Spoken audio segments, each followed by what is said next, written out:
conference with the Honourable Patty Hajdu, Minister of Jobs, Families and Minister responsible for FedNor, will be. After 8 months of negotiations and weeks of intensive mediation, Air Canada and the Canadian Union of Public Employees flight attendants were unable to reach a tentative agreement. The government firmly believes that the best deals are reached by the parties at the bargaining table, and we will never stop believing that. Entre les agents de bord du syndicat de la fonction publique et Air Canada. As Minister of Labour, I have exercised my authorities under Section 107 of the Canadian Labour Code to direct the Canada Industrial Relations Board to order the parties to resume and continue their operations and duties in order to secure industrial peace and protect the interests of Canada, Canadians, and the economy.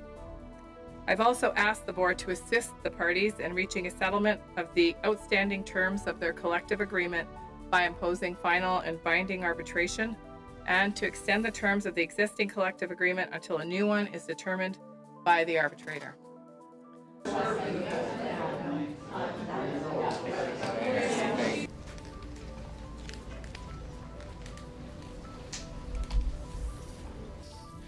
We're here because Air Canada forces us to work for free for hours and hours every day. And we are here because we're not going to accept it anymore.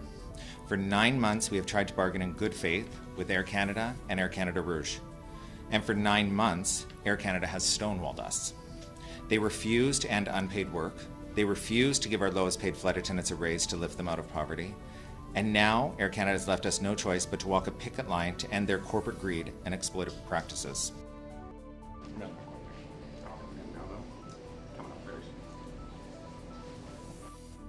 What we're asking for is not unreasonable. It is not a high demand. It is not that far off other comparators such as Air Transat. It is realistic and it is deserved. We are the national carrier and we have people operating in poverty. Like, that's disgusting. That's very problematic. So the company needs to be willing to address those things. You can't go the status quo and say 8% is enough, 10% is enough. It's not. You're still leaving them behind, and too far behind.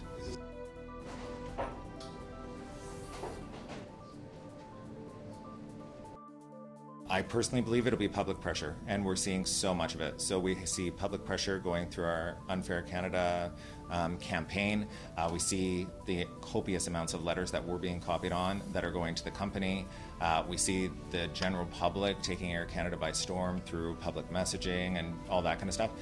That works. Air Canada is very receptive to their brand, as they should be, as any company should be.